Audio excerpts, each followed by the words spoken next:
Hey everyone, thanks for tuning into this episode of the Creatives of Windsor Podcast. I'm your host, Anthony Shirdown, and today I'm sitting down with local DJ VODKASODA. Hello. How we doing? Good, how are you? Living the dream. Yeah, thanks again for coming on. Super excited to be here, yeah. I don't know. Love just being a part of things here in Windsor and, trying to, just get more exciting things going on in the city here, Yeah, that's what I try to do too, so that's great. Yeah, we see you doing different stuff. Obviously, we'll get into everything you do. What I want to start with is you've been around for a long time now, DJing? Sure, yeah. Long time. Basically, got my start. If we really want to get back to like the OG first kind of moments, it was something that like when I was in grade school, I had this like, I don't know, nobody like forced me to do it or whatever, but like we'd have our like grade school dance and, they needed somebody to put together the music. At that point, it was like Apologize by like Timbaland was like the big track of the moment. I remember that. Yeah. And, and so like I quickly volunteered, had no idea, like literally knew nothing about music. Like I knew the song Apologize. I probably knew like Crazy Frog. Like literally did not know anything as to what I was doing, but I was inclined and like during that time I was literally going like, on like iTunes, they had like the top, 100 charts for like, the hits, then like electronic music, whatever. And I'm just like sifting through all of this, trying to make sense of something that made sense. I'm pretty sure outside of like a few of the popular tracks that I played during that like grade school dance, I'm pretty sure it was horrendously received, to be honest with you. But all that to be said, like the itch was there in a weird way. And then like, throughout high school, I went to high school at Massey and like, during that time, was DJing a little bit. Like that's when I actually started to kind of figure out what it was really all about. Although in many ways also did not know what I was doing until, way later. Yeah. Were you doing like dances and stuff in high school? Oh yeah. No, I had a good little side hustle going. Anytime we'd have our like, high school dance or whatever, you know, make a couple $100 That's on the that. School would pay you? Yeah, man. Damn, that's sweet. Yeah. Were you using like your own stuff? Like, did you have your own turntables and stuff? Yeah. At the time I had like, I think it was like a Newmark something or other. It was like a little $150 little controller. That's when I started on. And then I think I started with that and using Virtual DJ. Then started getting a little bit more serious with it. And I found on Kijiji at the time, I found what was like called a Tractor Control S4. Now the thing was at the time, I had like a job, like a little part-time gig, whatever, that I was getting some money from, but then I basically like I had like a withdrawal limit for my like checking account. Yeah. So at the time I reach out to one of my best buddies and I'm like, yo, I gotta go pick this up. I need like $200, and like that was a lot of money at the time for us. For sure. You know what I mean? And like homie's like, all right, like what, but like you gotta pay me back tomorrow, kind of thing. So sure, okay, cool. Got the cash. End up going into the county to pick this thing up. Literally deal of a lifetime. Like even at the time, like that was like a complete steal, and I mean that ended up being my like. I mean, I still actually have it to this day, that like Tractor Control S4, and like that was a really fundamental piece of gear because it was like it introduced me to Tractor, which is still to this day kind of an interesting sort of DJing software that kind of just introduced me to this kind of way of mixing and whatever, and so. What do you use now, like software wise? So now, kind of an interesting question because as of maybe like 2 months ago, I would have said Nowadays I've been using a lot of like Pioneer stuff because like Pioneer is basically, for better or worse, mostly for worse, I'd argue at times.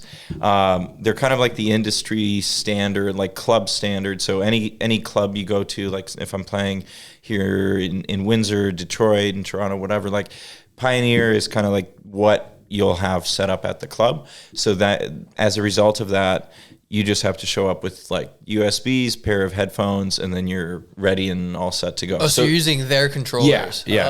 Okay. And so that's like the super convenient part of it, right? Because then, throughout a night, you have different DJs coming on, super quick, easy, in and out kind of deal. So that's basically what I play on most of the time now. But actually, just as of the last couple months now, I've kind of been returning back to Tractor a little bit, but like with this new mixer, that's new mixer. It's an old mixer. It was basically an obsolete mixer I got from a friend, and this thing. So I have like a MacBook that I use, whatever. But the thing is, so there's this thing called USB compliance, and basically what that means is this thing, because it's like an older mixer, the USB, like the sound card, whatever in it, it would no longer function with like regular like Mac OS. Oh yeah, okay. So I see that and I'm like, okay, well, this is kind of a dud. Not gonna make sense to pursue this any further. But then I find this guy on GitHub who has been like reverse engineering the entire software, making these things function again on like modern Mac OS. I try it. It doesn't work. Then randomly, all of a sudden, it actually ends up working. I start what's called like MIDI mapping. So I start like literally setting up like, this button does this button does this.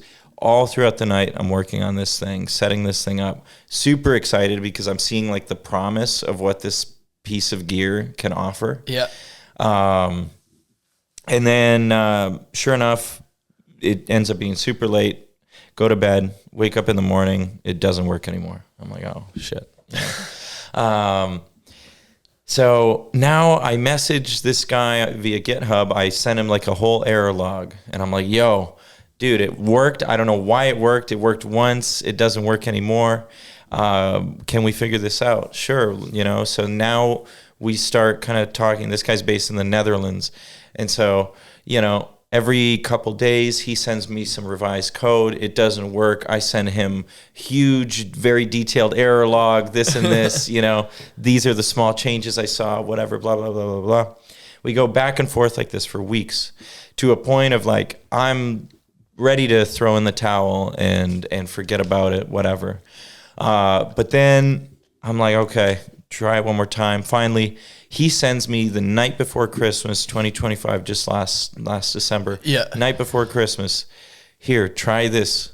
And I didn't want to try it anymore because I was like kind of getting my heart broken constantly, trying these things out and constantly being disappointed. Yeah. I try it, works perfectly.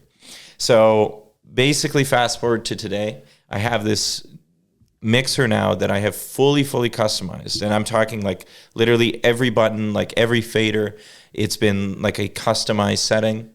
I had this like little show at Fog maybe about a month ago now, where I brought out this mixer and I sort of tested it out, and my whole thing for that was trying to kind of gauge like where are my hands, like just out of like muscle memory, like where do my hands want to go for a certain setting, right? And I kind of like used that info, brought it home, synthesized it to then the next day, remapped everything as per kind of this. Yeah. So now this thing is like this crazy piece of gear that I have like really big plans for later this year, and like for like much more ambitious shows. That is like a fully customized piece of gear, which again, it's kind of interesting because for a long while, I think like Pioneer, again, how I had mentioned, it's sort of industry standard. It's what everybody plays on, and it's kind of like the stand. Like it's almost like I think for a lot of people, it's like, that's when you're like, when you can consider yourself a pro DJ, so to speak, right? Yeah. And it, for better or worse. But now it's like, I'm so excited to kind of go back to this place of having something that's like, a purpose-built machine that like is my instrument now, and like that I can do things in a very specific way. So that's kind of like this next step of like where I'm returning to right now. And what software do you use, like Rekordbox? Are you using Tractor? Yeah, so with Pioneer stuff, that's Rekordbox. Now with this mixer that I kind of custom mapped and everything, with this thing now, I'm returning back to Tractor, actually. Okay, cool. And the down the line as well. So the next step now is, right now I have it mapped to Tractor and for more just like basic sort of classical DJing kind of stuff. But then now the next step is also going to be, I'm mapping it currently with like Ableton, and I'm intending to do, so basically by the end of this year, I'm aiming to do my first sort of like live set through kind of Ableton Live. But the whole idea behind this set actually is, the way I'm kind of loosely approaching it is to call it kind of like a sort of like a visual, like a live audio visual album, in the sense that it's going to be live performance sonically, but then through that sound and through the actual experience, like the space itself, it'll, like the visual will also be a huge like component of this show. Okay. In the sense that like, if I trigger a fader, if I trigger something in Ableton, that'll also then trigger something in tandem within like a visual software, which I'm looking into Touch Designer for that. Okay. How does that work? Is it a projector? Is it a screen? So, I mean, sort of TBD for how it'll actually, it will be projected. I don't know exactly the specifics yet, because there are a few different ways that I'll be able to do that. Basically, my whole intention behind it is like, typically when you're at like a electronic show or just generally, music shows, you'll have maybe some like backing visuals or something in the background. Yep. I'm really intending on that being like a foreground element. Okay. Almost trying to create kind of like this like piece of like live kind of audio visual kind of, I don't know, cinema of sorts, because like, just to give also context to like the listeners and stuff as well. Like I have a background in film. I went to York University for film production. Cool. So I've had this like long time drive, this aspiration of kind of marrying these two mediums a little bit more. And that's kind of my big ambition for this year is really trying to do something like what really excites me about this prospective show that I'm kind of talking about right now is this idea of potentially creating a space that, maybe at the start of it, you sit down as though it's as a cinema or a theater space, but then maybe through the music, maybe through, kind of things becoming more intense and visceral sonically, it becomes a space where you want to then get up and move, right? And sort of like changing what the space itself can mean throughout the course of the night in a way. That's cool. Yeah. We'll see. I love big projects that are ambitious like that and unique and just, totally different. Absolutely. No, anytime, like whether it's in music or in film or whatever, it's like the projects that have always excited me the most are the ones where it's like, yeah, there's a decent chance of failure. You know what I mean? Like, it's like, then it's like, okay, now we're cooking. Now we got to learn something, and I really, really get excited by that. Whenever a project is something that is taking you out of that comfort zone and you're like, I don't know how we're going to do this. Like, that's the thing. It's like with this, it's like, I know my general idea. I know kind of broad strokes, what I'm trying to do. And I know maybe 65% of like the technical of how it's going to play out. But like, there's a whole segment of stuff here that's like just totally, I have no clue. That's all right. Do you like to use venues like fog to kind of warm up and get things ready before you bring them somewhere bigger, or especially outside of Windsor? Yeah, I mean, to an extent, you know, the thing is, it's like whether I'm playing for, you know, 2 people somewhere on a Wednesday night, or, you know, if I'm playing like a bigger show somewhere that, you know, those things might have like a different, you know, it's like I might be a little bit more on edge, and you know, a little bit, you know, my nerves will be a little bit more shaken up for like the bigger show. But like, to be honest, it's like regardless of who's listening or who's in the space, it's like I treat every show with the same level of kind of integrity and you know, level of importance. Like I always want to do something that's exciting, you know.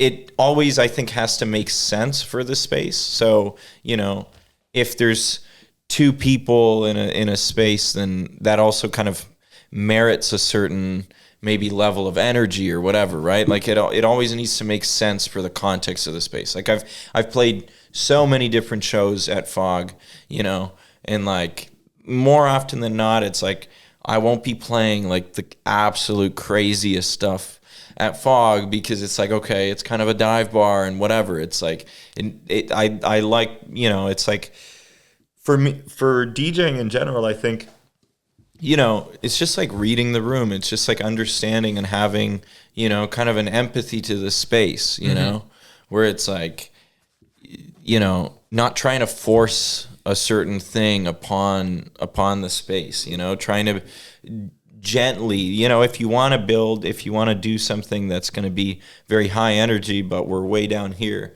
well, maybe we can creep over there over the course of like 3 hours, you know? Yeah. But yeah, to answer your question, like sometimes in smaller ways, like again, if I have like a bigger show coming up that's like a very important thing, whatever, typically what will happen is like a few of the shows beforehand, like I'll be like playing a few tracks, like kind of, because like anytime I have a show that's kind of coming up, I start sort of slowly planning an idea of like what I would like to play for that show. But it's, yeah, there isn't too much necessarily like prep in that way per se. Because I do like, for me as well, like DJing is such a of the moment thing as well, where it's like I spend insane amounts of hours, you know, every single week listening to music, and you know, again, if I have a show, prepping, you know, big set lists for shows, like, you know, it'll be I'll be playing somewhere for an hour, and I'll have a, you know, some crazy set list with like 150 songs, like just ludicrous, like could never possibly play all of that. And then sometimes, you know, you get to the show, and then, as I say, it's like, you know, you get to the show, you had a certain idea, a certain intention for your vibe, or, you know, kind of what you wanted to do. But then you get there and you realize, oh, no, we are like totally, you know, we need a different script for this, you know? Yeah. So then it's like all that shit, just throw it out. We got to, you know, go back to something else. And so to me, it's like there's this immediacy that I find incredibly exciting and also, you know, incredibly rewarding to work off of, when it comes to DJing of, you know, a lot of what I'm doing, it's all in the moment. There are very few things that are like very deliberately kind of pre-planned beforehand, you know, like oftentimes it'll maybe be like the first song, like, you know, something to come in with that like sort of sets the tone. That might be something like, that's actually something I'm always stressing about every single time, like what, you know, where you started, because that's a crucial kind of moment. That's your, you know, that's the cornerstone, you know, like, yeah, in biblical terms, right? So so when you're going into a show, let's say just for example, you have a show at Echo and you have an hour set. Yeah. And are you going in with your set list, and do you have all your hot cues lined up and everything ready to go, or no? I'm the most unorganized DJ maybe in the world. I have not set up. I've only accidentally set up hot cues probably ever in my life. Like I see the utility of them, but like again, it's like how do you know when to hit the drops if you haven't pre-done it? You just know? feel it. Yeah. You know, it's like you just kind of feel it out. Are you counting a lot too, like bars and stuff, or you know what? Not so much. Like it's like I do keep track of, like the phrasing and bars and so forth. I keep track of that kind of just intrinsically, but I'm not like in my head so much, counting or whatever. But yeah, it's more, and that's the thing. It, like really a lot of it for me is like very, very feel based. I was a lot more when I was first starting out. I was much more rigorous about, like I literally had like, at second 30, I'm bringing in the next track, whatever. Like it was like down to a science at that point. Yeah, for sure. Like very, very rigorous, meticulous planning. Like that was probably one of the only, those were the times where like I would have my hot cues and stuff. But yeah, I don't know. Like, just through doing this over the years, it's like I've realized, sometimes admittedly, this isn't a perfect solution in the sense that like there are times where like things might get a little squeaky, a little messy, and like I gotta like kind of finesse and fight things a little bit. Yeah. But like at the same time, the trade-off of that is that there's also something that is happening that's so pure and raw. And again, it's like I don't want to offend, some great jazz musicians or something, but I do think that there is like this a little bit of that same kind of energy of like, the way a great freestyle jazz performance happens where, people are, musicians are feeding off each other and building something. It really does end up being, I think, to a certain extent, something similar, in many regards, where it is just building, feeding off the energy of the moment in that very second, I like that. I think that's really cool, especially that you compared it to a live jazz performance, which was maybe one of the first musical performance where it was all improvised and just kind of based off the feel of the audience, and then that's kind of what they put back out. Absolutely. So when you go to these shows, you have your songs on a USB, but you don't have things loaded up and pre-queued. You just hit play and then just listen to your headphones for the next one, and then just blend them together whenever you feel it's right. That's it. Yeah. Sweet. I mean, like I just, again, I'll get that first track in, and then it's just making all these decisions in the moment of like, okay, where are we going next? How is this working? Is this working? Do we go up? Do we go down?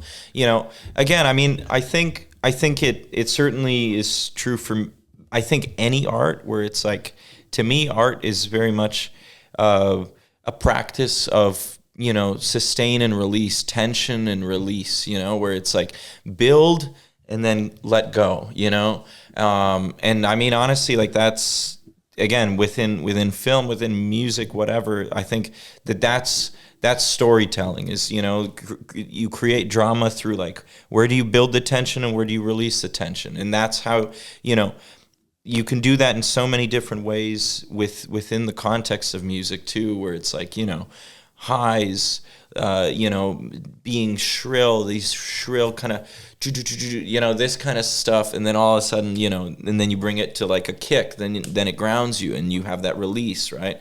So, but to give you one really, I mean, this was one of the most inspiring things I've ever seen a DJ ever do, and I've only seen one guy ever do it. So if anyone's a DJ who's listening to this, also take note of this, because this was the craziest shit I've ever seen a DJ do. So there's this guy, his name's Caribou/Daphne. There are two different aliases that he makes projects under. This was maybe 2 years ago. He was doing this free show in Detroit, next to the Aretha Franklin Center on the waterfront. And so, really, really incredible set. He's very kind of like genre agnostic, like very open format, kind of plays a whole bunch of different stuff, keeping it groovy, keeping it all over the place. Just really, really exciting set overall.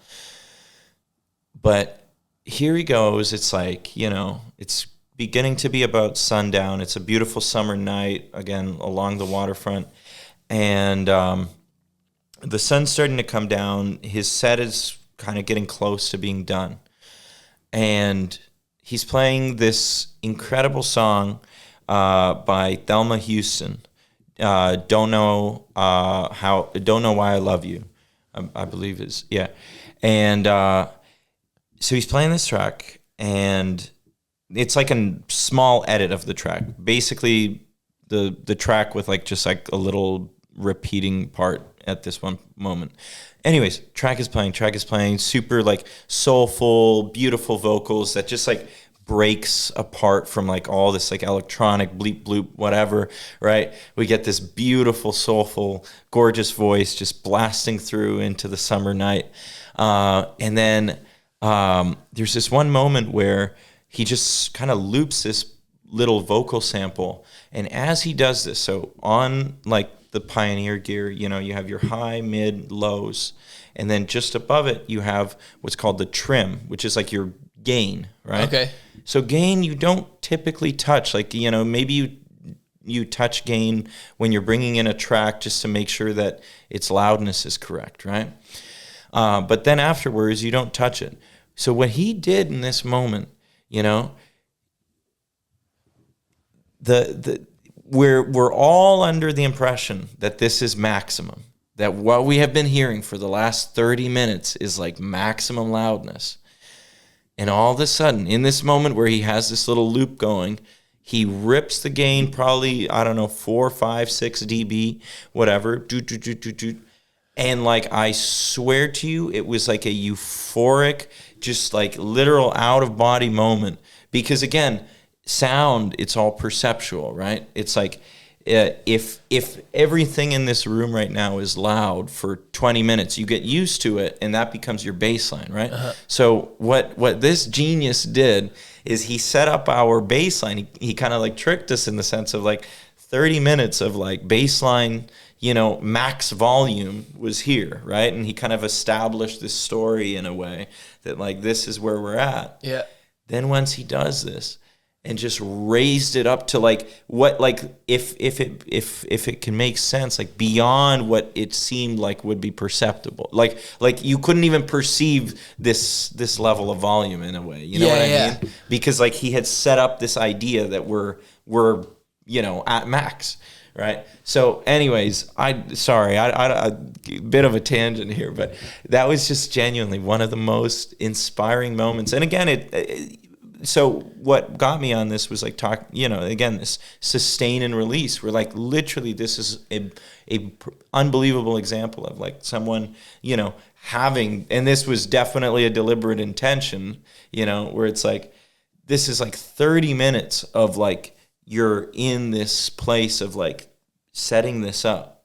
And then you have your release here, and it's like there's all this build up. Basically, we didn't even know it was build up. Nobody there knew it was build up, and only he did, right? But it sounds like it sounds like such a simple concept. Like when you're listening to music by yourself in the car and you turn it up, it's like boom, like you just turned it up, you're just like you're really into it. But nobody in live shows turns the music up. It always just starts at full blast. Exactly. So it doesn't even sound that complicated. It doesn't. That's the thing. It was the simplest idea, right? Yeah. Again, it's like there's a little knob there for this, right? Mm-hmm. But it's like, I swear, I've seen countless. I mean, all over the world, I've seen, DJ shows all over. I have never once seen anybody do this.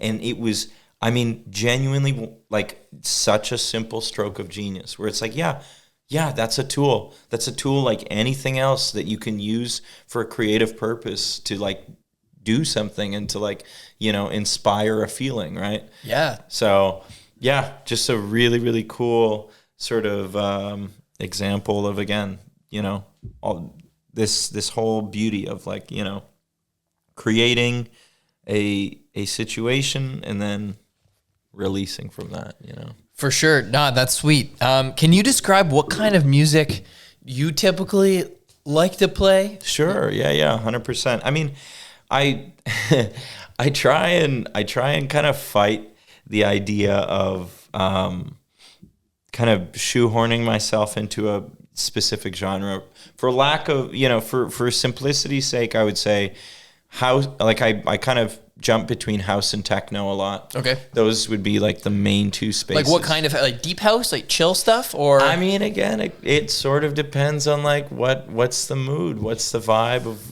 whatever. Like I would say, if on a ideal night, basically what I'll do is like, I'm going to play kind of a bit more like, I don't know. I really like this kind of like, it's sort of like New York house, which is a little bit more kind of like a little bit harder. It's a little bit more like kick heavy and stuff. So I do really like stuff like that.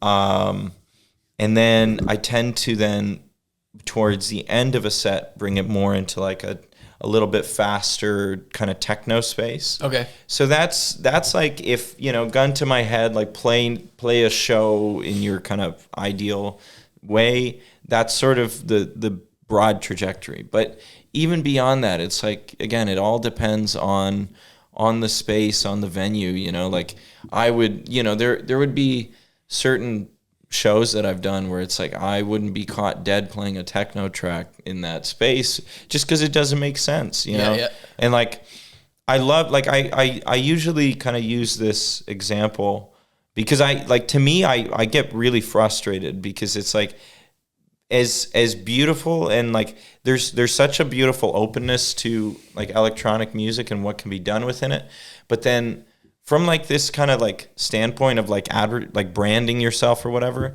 there's this expectation of like, what minuscule genre do you play kind of deal, whereas like, I don't know, if you're like a band, you can be like you can be, a metal band or whatever, but like within that you have, people do weird shit sometimes where it's like, people, every once in a while there's some weird ballad that's thrown in on the record or whatever, and like, yeah. And so that's the thing. It's like, I like the idea of bringing something that of not having, this very strong sort of space of like, I only play tech. Like I know a lot of people that like, they only play techno or they only play house or they only play drum and bass or dubstep or whatever. And like power to them, honestly. Like it's just for me, what I really appreciate doing, like what I really enjoy doing is kind of trying to keep things fluid. Because I think that what excites me about that too is then when I'm playing, sometimes, so like, you'll have like a slower house track that's like, a bit more chill in its tempo and its BPM, whatever. But like, you bring that track into like within the context of like maybe other techno tracks in between, and suddenly, you bring that up to like, 138 BPM or whatever, and it's an entirely different track. It has a completely different heartbeat now, and like you've completely reinvented that thing, So I really like that as well. Like that to me is always something that I get really excited about is, taking something that should be played really fast and bringing it way down, or vice versa. Like, those are the things that, again, I get very excited by. When it comes to playing and just keeping things fluid. There's this one really amazing DJ. She's originally from Detroit, and she's based in New York now, Lauren Flax. And there's this one. I'm just trying to make sure I'm not misquoting this, but there's this one EP that she has where, I mean, there's a lot more to this. There's a lot more to this title as well, but the title of it is something like "One Man's House is Another Woman's Techno" or something. Which, like, that in and of itself, I mean, there's something that can be said also with in terms of like gender identity and so forth within that as well. But like, to take it strictly from the face value of like genre, like sometimes genre is all up to interpretation. Like I think, you know, there are many times where it's like I can think of something as like sometimes it's like, yeah, it's very clear, but there are these places where, you know, genre becomes a much more gray area where it's kind of up to the artist of like, do you want to call this techno? Do you want to call this house? You know, I don't know. You know, so it's like there is a fluidity to that stuff that I really admire and you know, try to pursue in my, you know, DJing and in my musical production as well. Yeah, that was my next question. So you obviously play tracks from everywhere. Mm-hmm. Do you produce your own things as well? Yeah. I produce my own things. I don't have any material out yet right now as DJVODKASODA because I've literally been sitting on so much stuff over the last many years, and it's been one of those things where it's like constantly perfecting. So the last few months, I basically I had like a whole kind of life moment of like, okay, I got to lock in. I got to finally, you know, either do this or don't do it kind of thing. So literally over the next couple weeks, months, definitely have a lot of stuff coming out that I'm super excited to share. Do you play any of that stuff already? Yeah. I've been, you know, here and there. Like I don't really tell people when it's my stuff. I did just have a really exciting moment of a few weeks ago. I was playing in Detroit at this one show, and a DJ pal of mine afterwards, like I had mentioned to him after the show that like, oh, I tested out this one track, and sure enough, he had tried Shazamming that track during that set. So that was like a really that and again, really respect this DJ. So that was like a very, you know, a moment that kind of made me blush a little bit because I'm like, okay, maybe it's working, you know, maybe it's time to get some of this stuff out. So yeah, I'm super excited to finally share some of these projects. Right now, like it's more just like trying to piece things together within little kind of, you know, I have like a few kind of little EP style projects that it's just a matter of like finishing up the last few things to make, you know, a little package of like, okay, here's like 3-4 songs that have some congruency that makes sense together, so to speak, you know. Do you play a lot of shows in Detroit? Yeah, decent amount. You know, I played quite a bit last year. The last few months, again, I kind of wasn't playing much overall anywhere just because I wanted to kind of lock in on production and just take a little bit of a break. But yeah, I mean, I just had that show a couple weeks back, and a few other things kind of on the horizon. What's it like playing over there? And, you know, yeah, I mean, it's super exciting. You know, that's the thing. It's like there is such a rich history to electronic music within Detroit. You know, Detroit is the birthplace of techno. You know, there are absolute bona fide legends of techno and house that exist there still to this day. You know, like a few years ago, I literally just this crazy moment of, you know, it was like Moody Man and a few like other of these like Detroit like OG you know, producer DJs playing this show at a place called TV Lounge, and the tickets were $10. You know, and it's like that's unreal. That is like, you know, big respect for kind of doing that. And it's like, you know, so again, it's just like it's a really incredible experience to play there. Like huge privilege, because it's like there just is such a, you know, sustained culture that exists there. You know, like you play in whatever room, and it's like, you know, you'll have somebody kind of dancing along and whatever. Like people are initiated, like the dance floors are initiated and stuff. Like, you know, I think in Windsor, it's like I love playing in Windsor and stuff, but it's like it is one of those things where, you know, here it's a lot more of, you know, we're as DJs, we're also kind of ambassadors of like electronic music in a way, of like, and I'm cool with that. I love that. And there's a beauty to that. Like on the flip side, I love playing a show in Detroit where it's like, there's a crowd of people that are, big heads and have been into this for years and years and, go out every single weekend, 3 times a week to all these different shows and are super, involved in the scene, whatever. That's an amazing experience.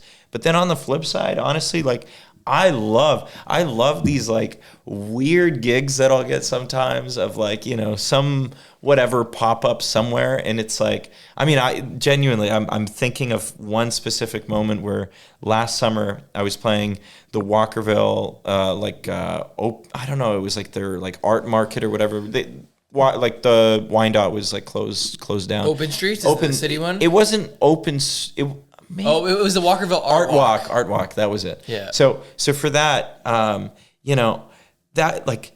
that was this one moment where it's like, you're playing to anybody, and nobody's there for you. Nobody cares that I'm DJ Vodka. Like, it doesn't matter who the hell you are, and it's like, I'm cool with that. I love that, because those are things where it's like, yeah, like, what are you going to play now that's going to like resonate with somebody here? And it's like, then it becomes like this, like, really exciting game of like guess who, of like, you're kind of like making these little profiles of like, okay, you see these people walking and it's like, oh, you got to kind of start playing like psychologists in a way of like what's going to work, what's going to make these people kind of have what's going to win them over for this moment, Yeah. And like, I remember it was like last year it was like raining.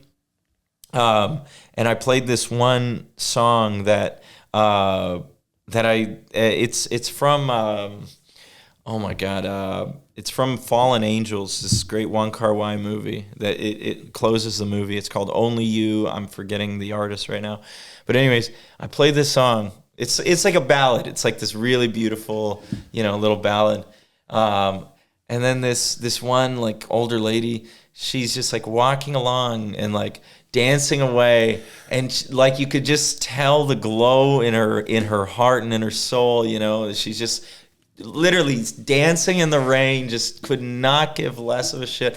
And it was just like, wow, what a beautiful thing, like, and those are really like, again, I just had goosebumps just recounting that, like those are really beautiful moments. So it's like, I love being in those spaces where it's like, how is this going to work? Like playing something where it's like, I don't know if anyone's even heard of electronic music here before kind of thing. Yeah. I love playing that because that becomes a thing where it's like, okay, let's have some fun. Let's explore and let's, and I think that's the thing too, is like, from a DJ standpoint, it's a matter of having empathy within that space of like, understanding where people are coming from of like, okay, you're not just going to win them over by playing, whatever bullshit you want to play. It's like, you got to play ball now, and like, there's this amazing DJ, Theo Parrish, who's, legendary Detroit DJ, but he actually said this one incredible piece of wisdom that I have ever since I heard him say it,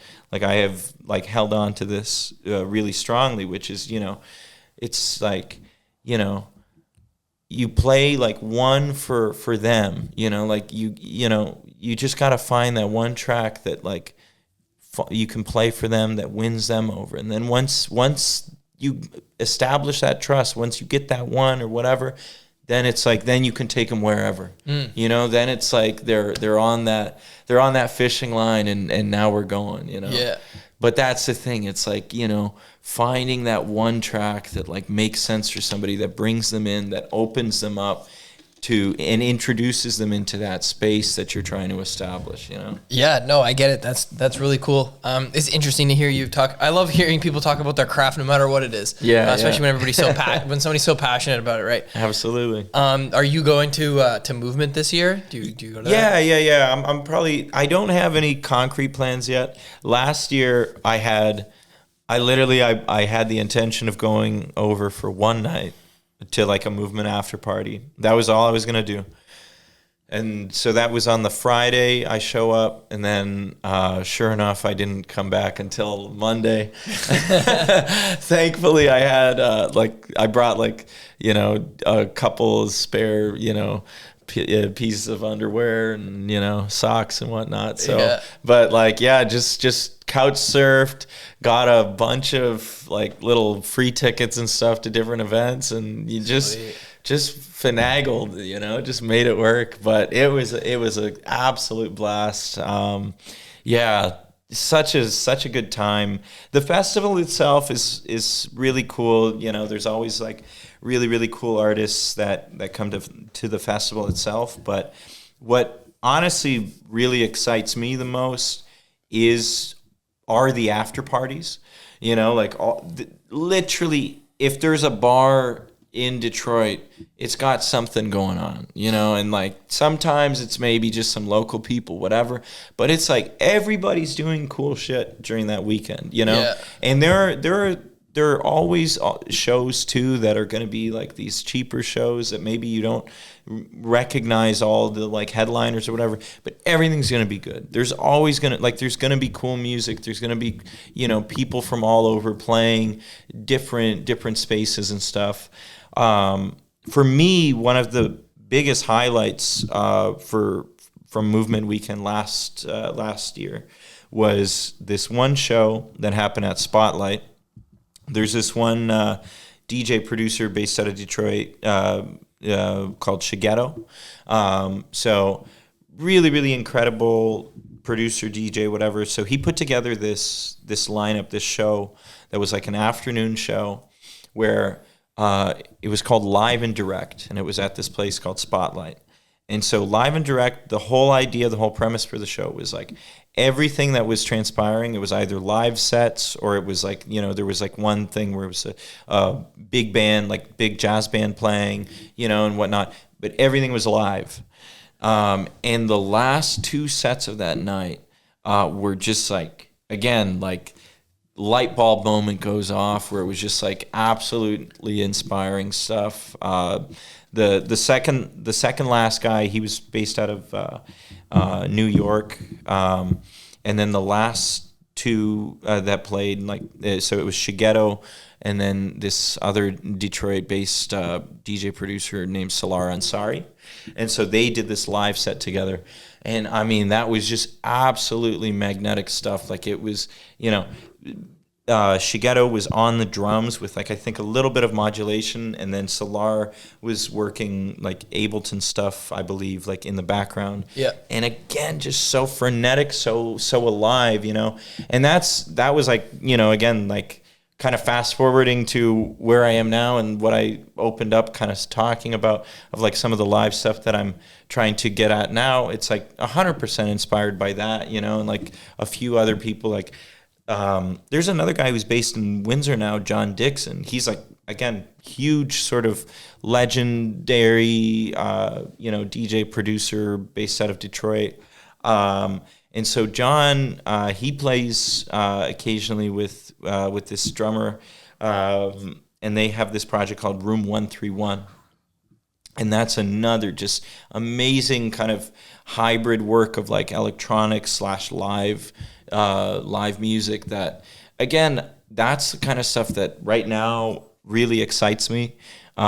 Because I think that, especially within the context of Windsor, I think that, people have a perception of DJs of oh, you're just pressing play or whatever, I feel they're, oftentimes there isn't this visceral feeling of oh, you're actually really doing something. Yeah. Whereas that's what really excites me about some of this live stuff, because it's no, this is literally, at this point, you're playing instruments effectively, and it's it's a lot more tactile. So that's kind of I'm very eager to also bring more stuff into the scene here of that nature, because I feel again, I think there's some really, really cool stuff that happens in that space. There's this one guy, Takuya Nakamura, who I would highly recommend you check out. There's tons of videos on YouTube and stuff of this guy playing. He's based in New York, and he does, you know, he DJs, but then he also plays the trumpet. And he like modulates it as he plays, and he'll play like these crazy drum and bass tracks, whatever.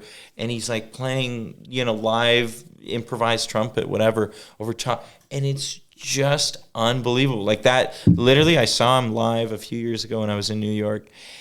And it was one of the most just like technically mind-boggling things I've ever seen. Like literally, you know, akin to like any great like jazz musician I've seen, whatever, like the level of like technical prowess that this man had over his craft and his instruments and the turntables and everything. It was just next level, totally next level, you know? Yeah, that's super cool. That actually kind of brings me to my next question. What do you have coming up? Where are you playing next? What are you doing next? So what do I have coming up? A few things coming up in May. Maybe I still have, there's a few things I have yet to confirm right now. So later in April, probably another show in Detroit. A few things coming up in Detroit. We're still just working out the dates and availability. Yeah, and then so every month right now, I do have a monthly residency at Echo called Club Soda. So that is coming up. That's the last Sunday of every month. Is that just you playing that whole night, or do you curate other DJs? So the way it works is I play, and then one other DJ plays. Okay. So basically, sorry, I'm just trying to see. Yeah, no.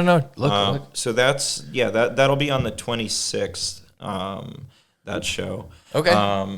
And so the whole premise with the Club Soda stuff is kind of like it's an ability to kind of, for myself, like I kind of bring together a bunch of tracks, like some of my favorite stuff that I've listened to throughout the month, share that, like kind of play that for my segment of it. But then I'll also invite like either, you know, somebody from either Windsor or Detroit as like the guest for the night as well. Yep.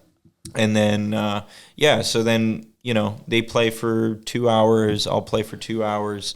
And then, it's also live streamed. You can follow at Twitch at Dancing Cocktail. So cool. You know, there's that. Trying to actually do more with Twitch right now. Like still pretty kind of newish to the platform. Like I've had it for a while, but like I have not like really sunk my teeth into it. Trying to like, you know, see what can kind of be done within the context of that, and trying to do something that's maybe more exciting with it. Yeah. But yeah, you know, like every month with the Club Soda stuff, it's like the big initiative with that is like, you know, I have a little honorarium I can give somebody to come and play, and like my whole thing with that is like really trying to showcase artists that I think are doing really cool stuff. This last one that just happened, I had a close friend of mine, an incredible DJ producer based out of Detroit, whose name's Jeff Garcia. And I mean, you know, again, outside of just being a bang out, unbelievable DJ, you know, he's organizing incredible events in Detroit. He has a really, really cool label that he's a co-owner of, and, you know, just trying to showcase people like that, and bringing, you know, especially in that context of bringing people from Detroit, of like, you know, I'm really aspiring, and I keep kind of pushing this to like, you know, fellow DJ pals and whatever, but even people with just like a curiosity to music and whatnot, of like, you know, I'm a big motivation for me within the context of Dancing Cocktail and organizing shows here in Windsor is like also trying to kind of bridge the gap a little bit more. And it's like, you know, okay, if I know somebody, then now you can know them too, you know? Like, like, again, it's like just trying to extend those invitations to people of like, all right, you know, I love the idea of trying to just create a space for people to connect, and, you know, whatever happens of that happens, you know. But to me, it's like it's a big fundamental of trying to build something of a scene is building community. You know, it's an essential aspect of that. So like that is something that's quite central to also like the Club Soda thing. You know, I'm trying to be fairly like balanced with like bringing both Windsor folks as well as Detroit folks into it. In that way, kind of being able to showcase what we have going on here, you know, and being able to kind of platform people that I think are, you know, doing really cool stuff locally. Yeah. But then also, you know, trying to bring some folks from Detroit and trying to just bring that energy into our space here a little bit too. None of them have an issue with the border when they're coming to play? No, everything's pretty good? Yeah, no, it's chill. I mean, you know, it's... Because they use the equipment there, right? Yeah. They use the equipment there. The only issue is like, you know, I don't know. My literally last weekend it was just my birthday and we had a little show in at Echo, and one of my buddies who came out to play, like they like just tore his car up, you know, kind of thing. Yeah. But that's more of like he's been just having issues with that kind of But deal. they let him over. Yeah, That's they good. let him over. Nice. There's never been an issue of anybody like getting denied at the border or anything To play. That's nice, yeah, because that would suck, especially the day right before the show. It would not be great. So the what was my next thing I was gonna ask? The dancing. Dancing cocktails. Yeah. What is that? So that's like a little collective that I started almost 3 years ago now. Basically, it's kind of like a sort of like events. It's basically what I put out all my events through. Okay. Again, like, I mean, right now, the monthly residency, but then there are more like one-off little things. So Dancing Cocktail is kind of like the overarching little brand for those shows. Okay. You know? So yeah, I mean, like I've organized a bunch of shows at like Meteor, Fog, you know, I don't know, like at a bunch of these little different venues and whatnot. Just so you're not putting out shows under your DJ name, you just have that to put out the shows under. Yeah. That's cool. Nice.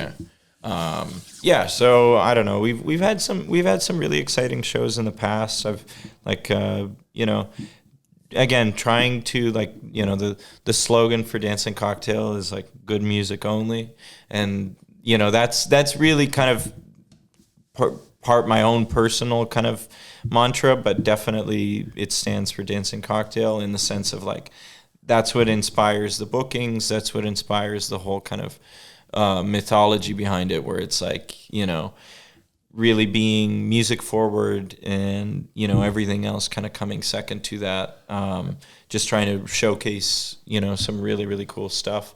And yeah, I'm really proud of some of the people that we've been able to bring over the years. Some more like established kind of underground people, some like very underground folks that are just like, you know, kind of getting their starts but doing really cool stuff. So it's like it's a wide gamut of stuff, you know, trying to still be very like centered around like that underground space, but again, like, I don't know, just giving it a lot of love and care. And, you know, like anytime I have somebody come by, like I'm always like writing these bios and stuff, you know, trying to give context and just trying to give like truth and sincerity to it all, you know. Yeah. And trying to package it all in the best and coolest way possible, you know. It's like I always laugh about it because, like, you know, I'll make these like posters for these shows, and it's like if I'm to factor in the hours of time I burn, you know, putting together all this like promo material and all, you know, it would never even remotely be profitable, you know. It's like we barely break even now kind of thing on these things. Yeah. But it's like I don't give a shit. I do this because I want to showcase it in a beautiful way, and it's like I deeply care about this stuff, you know. Yeah. Like you know, I mean, I don't know. I don't necessarily want to get into this whole thing because it's maybe a bigger conversation for a different time or something. But it's like, I don't know, so many posters for events and shit. It's like AI slop, AI garbage, and whatnot. And it's like, just pretend you give a shit, It's like, why are you doing this? It's like, life's too short to be making crap, that you seemingly don't care about. And it's like, I don't know.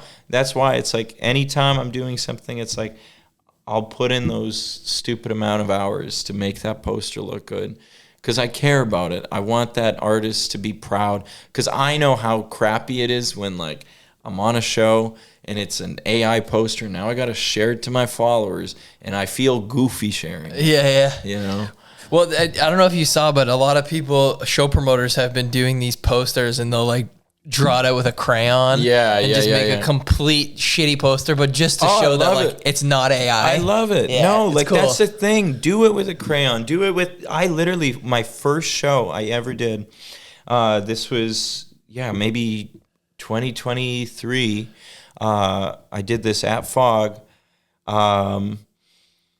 So I put together like a little primary poster, but then literally just Sharpie on 8.5 by 11. I had like a big jumbo Sharpie, 8.5 by 11, just scribbly ass writing on these like little pieces of paper, just writing all this stuff of like, okay, this is what's happening, this show, blah, blah, blah. Yeah. And just started pasting these all around town. And like, that was it. And I think they worked. Like, we had kind of a crazy turnout for, literally the first show ever kind of deal. Yeah. Whatever. But it's like, do something where it feels like you had to, put in some effort and like have some like personal finesse to it, It's like, it doesn't have to, we get it. It's like, you don't have to be a graphic designer. So fine, just write something out, but it'll still be more endearing than, getting that like weird glossy plasticky like AI and if you don't have time to do it, then call Greg Maxwell and pay him to do it. For real. If you want a sweet one that you don't have to work on yourself. Like, that's the thing, figure it out. It's like there are people that like, I'm sure there are even, people that might do something for like an honorarium, even if it's not a great, like, it's like, just try and put in the effort, it breaks my heart. It breaks my heart when I see this stuff, because I'm like, for real, it's like, why do we not care? I think, like, honestly, to me, I feel like that just so poorly. I get so sour about that, because I'm like, we do have cool stuff happening, but it's like, when you package it in this, way where it literally looks like you've put it in a doggy bag, then it's like, no one's going to come to this thing. You're literally, you might have the best show in the world, but, sorry, these things do matter. The way you package it matters, and I think it should matter. It's like, it's the same thing of like, okay, if you're going to, show up to a job interview or first date or something, you shouldn't be looking like a scrub, like, I don't know. It's just like, it's just like, put your best foot forward, and it's deeply frustrating. I've ranted about this too many times. I don't want to like get into like a rant, but That's all right. Again, it's just one of those things where it's like, again, it's just, you hit the nail on the head when you mention that, where it's like, just draw it out, write it out, whatever. Put a thing up on your story. Do something goofy. Just don't make it AI. Yeah. Just don't make it AI. I have the best art form for having to make posters, because I always just find one of my photos that's going to be in the show with negative space and add text on it, and then it's like done. That's it. So I don't have to worry about it.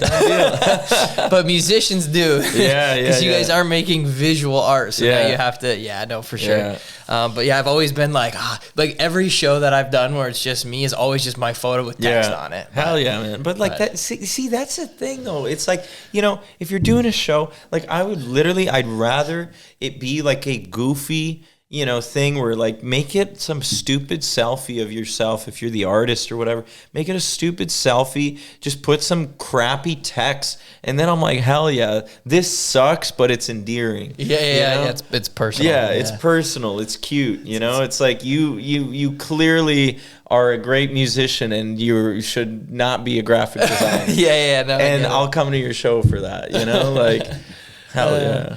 I think that's a great spot to wrap it up. We hit like a lot of the points I wanted to talk about. Amazing. Can you tell everybody where to follow you? Both things, the dancing cocktails, and I can't get the name. The dancing cocktails, and then your actual DJ. Absolutely. Yeah. I mean, Dancing Cocktail, we got a website, dancingcocktail.com, but it also Dancing Cocktail _ on Instagram, and then myself, DJVODKASODA, one word. Just before we go, very controversial thing, because I opted to spell DJVODKASODA as one word, no spaces, and people are always like kind of trying to chop it up. Now the reason in my little marketing brain when I first thought of this name, the reason I just made it DJ Vodka Soda, no spaces, one word basically sort of deal, was this way. It's like, okay, that's also my Instagram handle, so you can't fuck it up. It's like it's all there. DJ Vodka Soda, one word, built for the new millennia, built for Instagram. Yeah, well, thanks again so much for coming on. It was great chatting with you, and I like Likewise. Hearing everything. Thank you so much for having me. This was a lot of fun. For sure. Thanks for watching, everybody.